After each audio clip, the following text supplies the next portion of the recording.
Hi, Kristen here, and welcome to Kristen Ann TV. Today's episode is Practicing the Emotional Freedom Technique, also known as EFT. Stay tuned.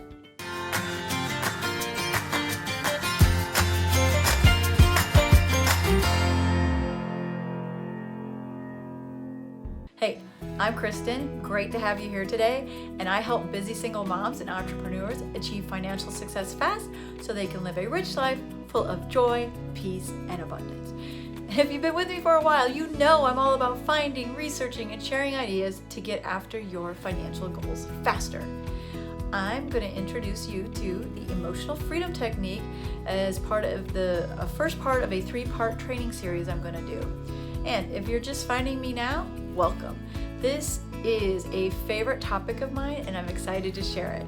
And as always, I'll have a great download to go with this episode so you can get after your financial goals. So, welcome to your Emotional Freedom Technique overview.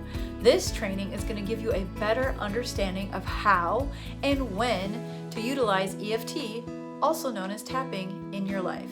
What in the world is EFT or tapping? Well, it's a technique that works and has been proven by scientific research. It is also so powerful that it is used for PTSD for war veterans. So check out the article I have linked below from Psychology Today that talks about energy therapy tapping for PTSD and how it ends it quickly with this new treatment. Very powerful stuff. So, Emotional Freedom Technique is used for anxiety and it has helped a lot of people with that. Tapping can also help with fears, phobias, negative emotions, addictions, illness, injury, and cravings. It could also be used for things like positivity and creating more happiness and spirituality, just being more connected. So tapping for spirituality can lead to new insights, new aha moments to get clear on your life decisions. This technique was first discovered back in the 1980s with Dr. Roger Callahan. He worked with many patients who had major fears and phobias. He did extensive training, not only in psychiatry world, but also studied the meridians found within our body and how the different acupuncture points affect various organs. He had a client with a deep fear of the water, but in one of their sessions, she kind of said, hey, my stomach hurts. Because of his knowledge of acupressure points and acupuncture, he knew where the point was under the eye that was directly linked to the stomach. So to ease her pain with that, he instructed her to tap under the eye. Now, while she was tapping, there were discussions about her water fears, and within minutes, her stomach pain was gone, and so was the fear of the water. So the story goes that when this all happened and she went out to the pool and started splashing her face with water, which when she was under the spell of her phobia, she could never have done that. So with this information, Dr. Callahan began working out a tapping algorithm to use with his patients to have more consistent results. And then next came along a man named Gary Craig, who didn't have any experience with psychiatry, but he was very intrigued by this information, and he began studying Dr. Callahan's work. Now, using his own engineering background, he created his own algorithm to help anybody who wanted to do this technique without consulting a doctor. The work brought about the EFT or tapping. Gary Craig concluded there are negative emotions that are basically disruptions in your body's energy system. And if you think of the body's energy system like a big complex electrical circuit of systems, negative energies can cut off the flow in that circuit system. So using tapping can help remove these disruptions and get the circuit system running smoothly and get your energy and systems corrected. Energy disruptions in the body are the reason we have any emotional outbursts like, grief or anger or guilt or depression or trauma and fear. Negative emotions come out because they are tuned into these certain thoughts and circumstances, which in turn causes our energy systems to disrupt. Otherwise, we would function normally. Acupuncturists study and use over 300 meridian points on the body, where tapping uses just a few. Now, tapping differs that there's no formal training required to realign disruptions of your energy on your own. I mean, you're just using a technique that involves 8 to 12 meridians, and that's all it's needed to correct that energy disruption. To release the block, you physically tap the specific points along your energy meridians to begin to balance and restore your energy flow. Now, tapping on these points alone will not restore your energy system. There's another piece of this recipe, which is your mind. What are you tuned into and focused on? What is your attention on? This is the key ingredient to releasing that stuck energy. The intention you set during your tapping is what is going to be released and create the energy balance in your energy flow. During the tapping process, information moves from our subconscious to our conscious awareness. The emotions linked to this subconscious information leads us to the blocked energies in our energy disruption. Since, dramatic events are loaded up with such strong judgments and emotions, it becomes difficult to release it. We may feel overwhelmed and may have even developed unhealthy ways to cope with difficult emotions, like stuffing our emotions with food, been there, ignoring them so they get deep down buried into our subconscious mind, been there. This avoidance of these emotions closes off opportunity to release because we are not acknowledging them.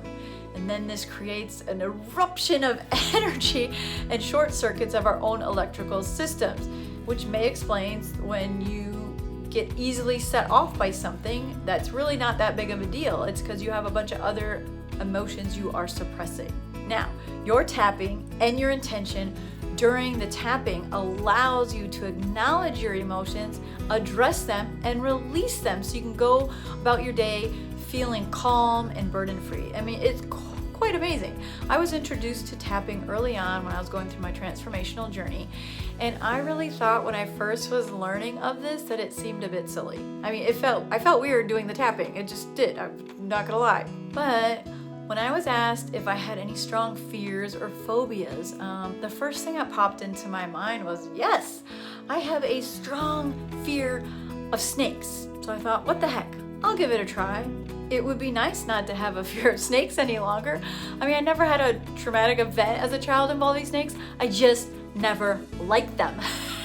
I didn't even like looking at them. I didn't like seeing a picture of them. I mean, when I was a kid, back in the day, we used encyclopedias, if you remember that kind of stuff. And when I would do research for a project, I mean, inevitably, it didn't matter what letter in the alphabet I was looking in, I would open the encyclopedia and it'd be a darn snake. And so a book would fly across the room because I was like, I don't want to see it. And then I would go get the book, I'd bring it back, and I just peeled a little corner just to see what the words were to get too closely to where my subject matter was, and I would slowly open it again, check it in there, is there a snake, and then open up my encyclopedia page. I mean, I couldn't stand it. And my parents were like, you are a weirdo, but I don't know where it came from, but I just couldn't handle looking at a snake. But that fear was strong and it remained through my adulthood. I never thought about getting help for it because they're snakes. They're not in my daily life. If I went to the zoo, I didn't go into the reptile room, that's it. So I use this as my strong fear for my first tapping experience. Now, I was not an expert on tapping. I was just learning. But holy cow, it worked.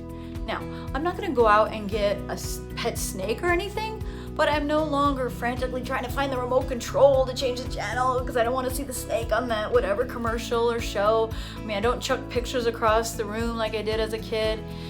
If a friend called me and they said they had a snake in their house and needed help, yeah, I would help them. Like, I'd call 911. No, I'm just kidding. I would probably actually help them. So now, I do want to reiterate that this tapping is used to remove energy disruptions from negative experiences and emotions, but it is also used for positivity as well.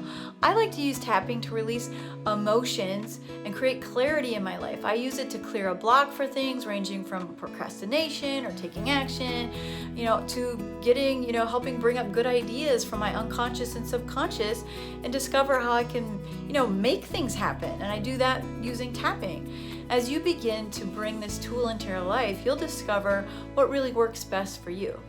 So how do we tap? It sounds so amazing, right?